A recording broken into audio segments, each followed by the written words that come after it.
Good evening, welcome to सोना educational channel. आज शुरू करते हैं बायोलॉजिकल पोर्शन, जैव प्रक्रम। जैव प्रक्रम बायोलॉजी का यह पहला चैप्टर है। जैव प्रक्रम वे सभी प्रक्रम जो संयुक्त रूप से जीव के अनुरक्षण का कार्य करते हैं उसे जैव प्रक्रम कहते हैं। जैव प्रक्रम मुख्यतः 4 प्रकार के होते हैं: पोषण, श्वसन, वहन और उत्सर्जन।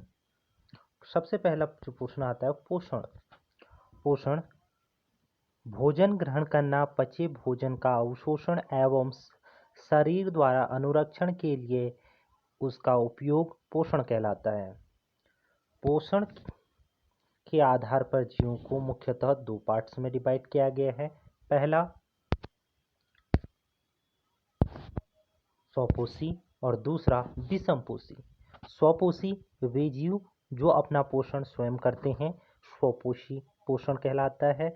और वे जीव जो अपने पोषण के लिए दूसरे जीव पर निर्भर रहते हैं उसे विषमपोषी पोषण कहते हैं। स्वपोषी पोषण का वह तरीका जिसमें जीव अपने आसपास के वातावरण में उपस्थित सरल अजैविक पदार्थ जैसे कार्बन डाइऑक्साइड, पानी और सूर्य की प्रकाश से अपना भोजन स्वयं बनाते हैं। स्वपोषी के उदाहरण के अंतर्गत हरे पेड़ पौधे आते हैं। यदि विषम पोषण की बात करें तो विषम पोषी पोषण के अंतर्गत पोषण का वह तरीका जिसमें जीव अपना भोजन स्वयं नहीं बना सकता अपितु अपने भोजन के लिए अन्य जीव पर निर्भर रहता है। उदाहरण के लिए मानव और अन्य जीव जंतु। स्वपोषी पोषण के अंतर्गत स्वपोषी पोषण हरे पेड़ पौधों और कुछ जीवाणु में जो प्रकाश संश्लेषण करते हैं इनमें पाया जाता है। अगला टॉपिक प्रकाश संश्लेषण। वह प्रक्रम जिसमें स्वपोषी बाहर से लिए पदार्थों को ऊर्जा संचित रूप में प्रदान करते हैं या उसे परिवर्तित कर देते हैं। ये पदार्थ कार्बन डाइऑक्साइड तथा जल के रूप में लिए जाते हैं जो सूर्य के प्रकाश तथा क्लोरोफिल की उपस्थिति में कार्बोहाइड्रेट में परिवर्तित कर दिए जाते हैं।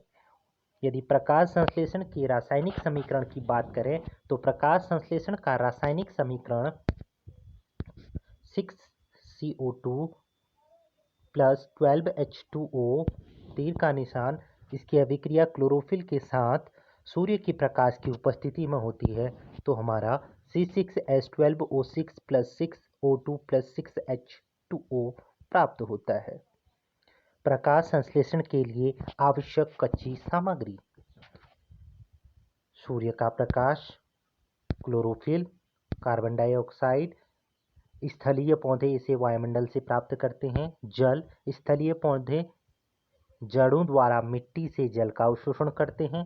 यदि प्रकाश संश्लेषण के दौरान जो घटनाएं होती हैं उन घटनाओं की बात करें तो क्लोरोफिल द्वारा प्रकाशीय ऊर्जा को अवशोषित करना, दूसरा प्रकाश ऊर्जा को रासायनिक ऊर्जा में रूपांतरित करना, साथ ही साथ जल के अणुओं को हाइड्रोजन तथा ऑक्सीजन में अपघटित करना या उसका अपघटन करना, और कार्बन डाइऑक्साइड का कार्बोहाइड्रेट में अपचयन करना। अगला टॉपिक स्टोमेटा। यदि स्टोमेटा की बात करें जिसे रंध्र बोला जाता है तो पत्ती की सतह पर जो सूक्ष्म छिद्र पाए जाते हैं उन्हें स्टोमेटा या रंध्र कहते हैं। रंध्र के कार्य की बात देखें तो आपको दिखाई दे रहा होगा यहाँ पे फिगर। ये रंध्र का स्ट्रक्चर सामान्य तौर पर ये रंध्र का स्ट्रक्चर आपको दिख रहा होगा। सामान्यतः यह स्ट्रक्चर हर पत्ती में पाया जाता है। इसमें छोटे छोटे स्पॉट्स पाए जाते हैं जो कि आपको इस चित्र में दिख रहा होगा। इसके 2 पार्ट्स होते हैं तो आपको यह चित्र दिखाई दे रहा होगा। तो पत्ती की सतह पर यह पाए जाते हैं।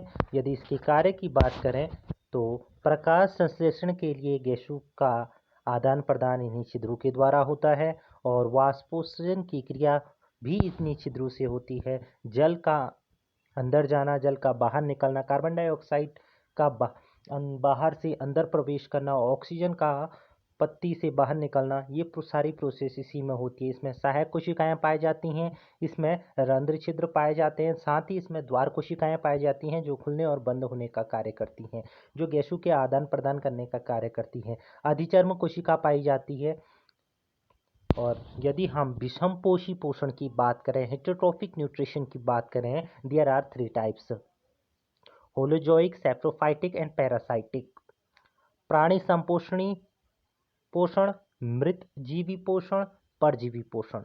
यदि हम प्राणी संपोषण की बात करें तो इसमें जीव संपूर्ण भोजन पदार्थ का अंतःग्रहण करते हैं तथा उनका पाचन शरीर के अंदर ही होता है। उदाहरण के लिए अमीबा और मानव, ये प्राणी संपोषणी के अंतर्गत आने वाले जीव हैं। और यदि विषमपोषी पोषण के अंतर्गत मृतजीवी पोषण की बात करें, सैप्रोफाइटिक की पोषण की बात करें, तो मृतजीवी अपना भोजन मृत जीवों के शरीर व सड़े गले कार्बनिक पदार्थों से प्राप्त करते हैं। फॉर एग्जाम्पल फफूंदी और कवक।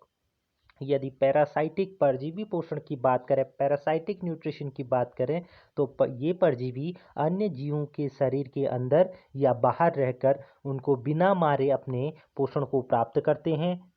उदाहरण के लिए अमरबेल, जूं और फीता कृमि परजीवी पोषण के उदाहरण हैं।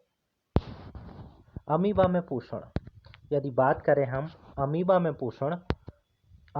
पोषण, देखिए आपको यहाँ पे एक स्ट्रक्चर दिख रहा होगा, ये आपको स्ट्रक्चर दिख रहा होगा। देखिए पहली स्थिति में, यदि हम पहली स्थिति की बात करें तो पहली स्थिति में भोजन को अपने पादाप की सहायता से घेर लेता है। यदि दूसरे चित्र की स्थिति की बात करें तो इसमें खाद्य रिक्तिका का निर्माण होता है, साथ ही साथ खाद्य रिक्तिका में जटिल पदार्थों का विघटन सरल पदार्थों में होता है। और यदि हम तीसरे स्ट्रक्चर की बात करें, पचा हुआ अपच कोशिका की सतह की ओर गति करता है। और लास्ट स्ट्रक्चर की बात करें तो ये पदार्थ शरीर से बाहर निष्कासित कर दिया जाता है और इस प्रकार से अमीबा अपना पोषण प्राप्त कर लेता है। और यदि पैरामीशियम में पोषण की बात करें तो पैरामीशियम में पक्षाम्बी कोशिका पूरी तरह ढके हुए रहते हैं। ये भोजन एक विशिष्ट स्थान से ही ग्रहण किया जाता है इसके द्वारा, और इस प्रकार से यह अपना पोषण प्राप्त कर लेता है। यदि मनुष्य में पोषण की बात करें तो मनुष्य में पोषण मुख्यतः 5 पार्टों में होता है: अंतःग्रहण, पाचन, अवशोषण, स्वांगीकरण, बहिक्षेपण।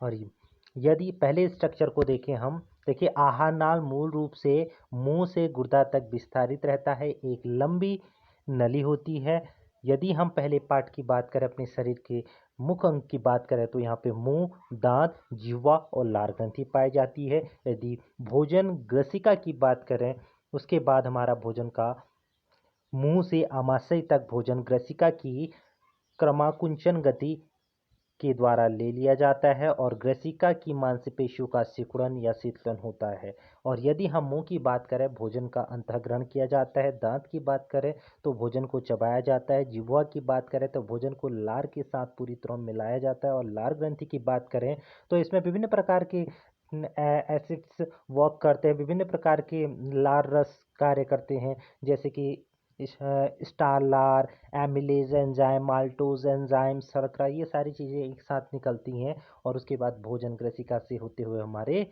आमाशय में ग्रहण हो जाती है। जैसे कि आपको इसमें चित्र दिखाई दे रहा होगा कि जिह्वा से होते हुए ये स्ट्रक्चर फॉलो होता है। हमारे मुंह से जब हम भोजन ग्रहण करते हैं तो धातु के द्वारा चबाया जाता है और ग्रसिका से होते हुए यह हमारे पित्त का भंडारण, यहाँ से पित्त रस आने शुरू हो जाते हैं और इस प्रकार से हमारे आमाशय से होते हुए पित्त का भंडारण कर पित्त यकृति से होते हुए हमारे अग्नाशय में जाता है। यहाँ पे विभिन्न प्रकार के हार्मोन्स कार्य करते हैं और वो सिक्रेट होने शुरू हो जाते हैं और यह इन्हें छोटे छोटे सूक्ष्म कणों में निष्कासित कर देता है। इस प्रकार से अग्नाशय से होते हुए हमारे गुरुद्वार से यह प्रक्रिया पूर्ण हो जाती है। और ये चित्र जो आपको यहाँ पे एक फिगर दिखाई दे रहा है, ये फिगर आपको मेंशन भी कर लेना चाहिए। और इसके बाद श्वसन और पोषण